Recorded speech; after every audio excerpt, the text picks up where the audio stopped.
नमस्कार साथियों, YouTube के इस मंच पर केशव सिंह वॉइस में आप सभी का स्वागत है। वो जो लोग नए हैं या जो इस तरह की समीक्षा और टिप्पणी सुनना चाहते हैं, वो सभी चैनल को सब्सक्राइब करें और जब भी नया वीडियो जो भी रहेगा वो आप तक पहुंचता रहेगा और आप उस पर अपनी प्रतिक्रिया दें, ऐसी मैं उम्मीद करता हूं आप लोगों से।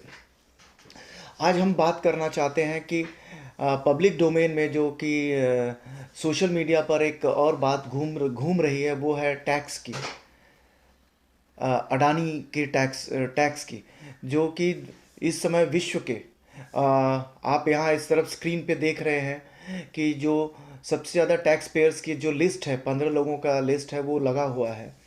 तो ये जानकर आश्चर्य होता है कि इन लिस्ट में, इस सूची में अडानी जी का, अडानी के ग्रुप ऑफ कंपनीज का नाम नहीं है। खैर, उस पर आने से पहले हम ये बात करते हैं कि देखिए, इस समय भारत में एक भूचाल आया हुआ है शेयर मार्केट में। अडानीज के जो शेयर्स हैं वो लगातार गिरते जा रहे हैं।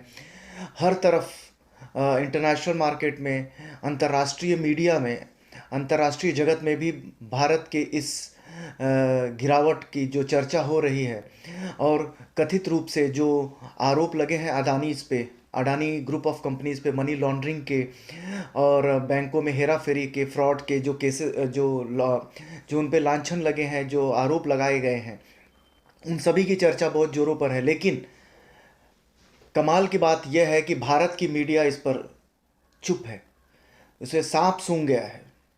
कोई कुछ कहने को तैयार नहीं है, बोलने के लिए तैयार नहीं। आप सभी को पता तो होगा कि ड्रग्स के केस में कैसे शाहरुख खान के बेटे का जब नाम आ गया तो सारे मीडिया वाले वहां पहुंच गए थे। सभी मीडिया चैनल्स का वहां मुख मुड़ गया था। बागेश्वर वाले धाम, जो अभी नए नए बाबा अवतरित हुए हैं लोगों के सामने, आप उन्हें भी देख रहे हैं। उन्हें भी देखा किस तरह से 2-2 ढाई-ढाई घंटे तक का कवरेज दिया गया, जिन्हें घर घर तक पहुंचा दिया गया।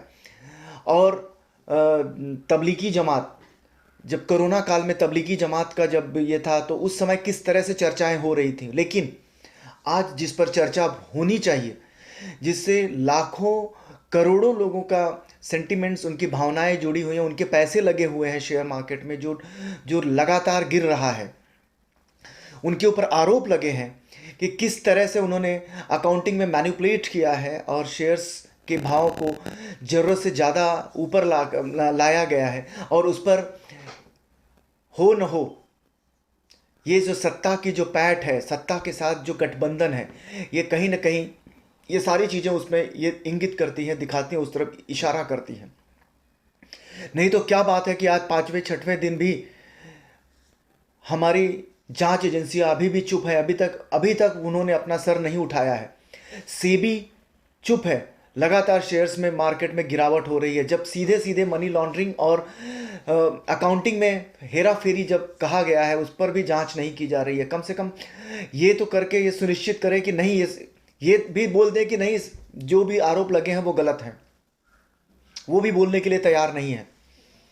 तो और मीडिया में क्या चर्चा चल रही है, किस तरह से लोगों को डाइवर्ट करना है, उनके मेन मुद्दों से कैसे भटकाना है, लोगों तक, आम जनता तक ये बात ना पहुंच सके कि अडानी जो सेठ हैं, गोदी सेठ हैं, उनका नाम लोगों तक ना पहुंचे, उन्होंने क्या कारगुजारी की है वो लोगों तक ना पहुंचे।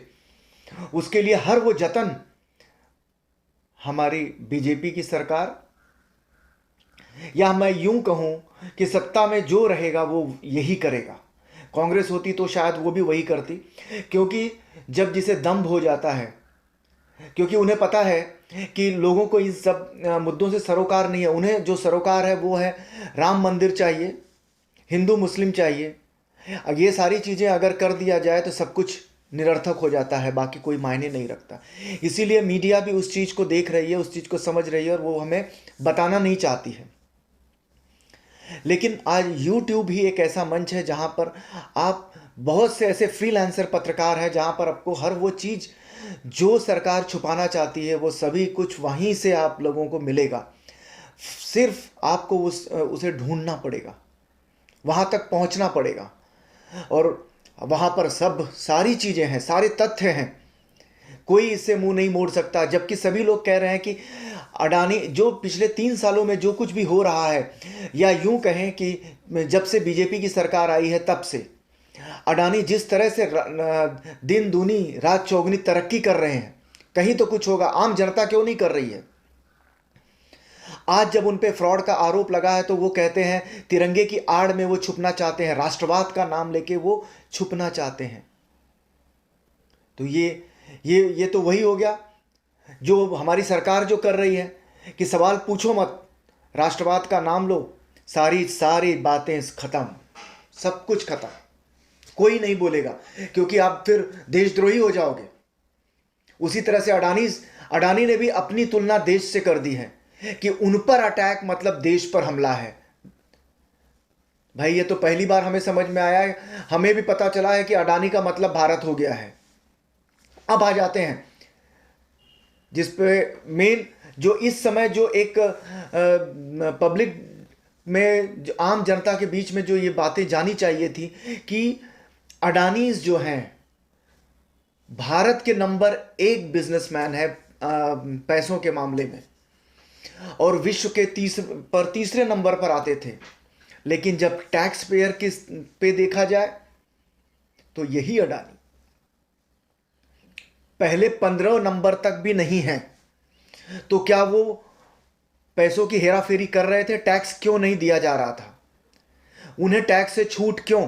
क्या यही जो काला धन है वो इलेक्टोरल बॉन्ड के थ्रू उन राजनीतिक पार्टियों तक पहुंच रही थी, जिसके वजह से सत्ता के गलियारे चुप बैठे थे? क्योंकि उन्हें चुनाव भी लड़ना है और इन्हीं पैसों से चुनाव लड़ना है। अगर ये पैसे देंगे नहीं तो चुनाव इतने, आज के इसमें चुनाव इतना महंगा हो गया है कि लोग लड़ेंगे कैसे, क्योंकि खर्चे इतने ज्यादा हैं।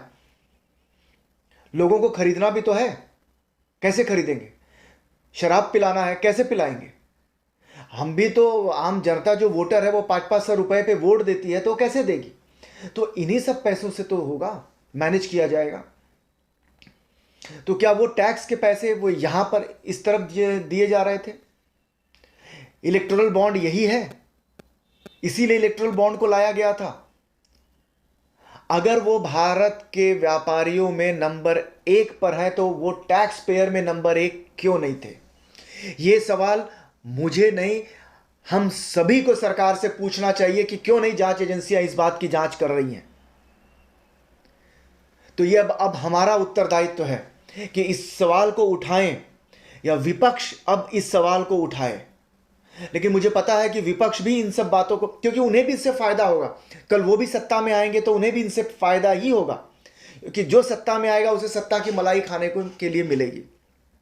तो कोई नई बात नहीं है, ये चलता रहेगा।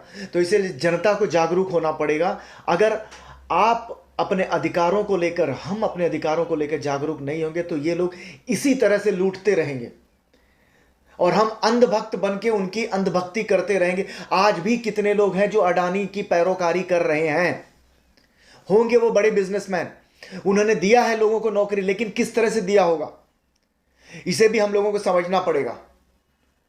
देश का तो ग्रोथ नीचे जा रहा है, लेकिन अडानी का ग्रोथ तो दिन दूनी रात चौगुनी बढ़ा था। फिर अगर अडानी भारत हो गया तो भारत का ग्रोथ रेट क्यों घट रहा था या घट रहा है? यह सवाल पूछना लाजमी है, इससे सवाल हमें पूछना चाहिए। और टैक्स पेयर में उनका नाम पहले नंबर पर क्यों नहीं है? पहले 15 नंबर पे भी वो नहीं है। तो ये सवाल है, ये आप सभी को सोचना पड़ेगा, समझना पड़ेगा। नहीं तो बस अयोध्या चलिए, राम मंदिर का दर्शन करेंगे, खुश हो जाएंगे, प्रसाद खाएंगे। धन्यवाद।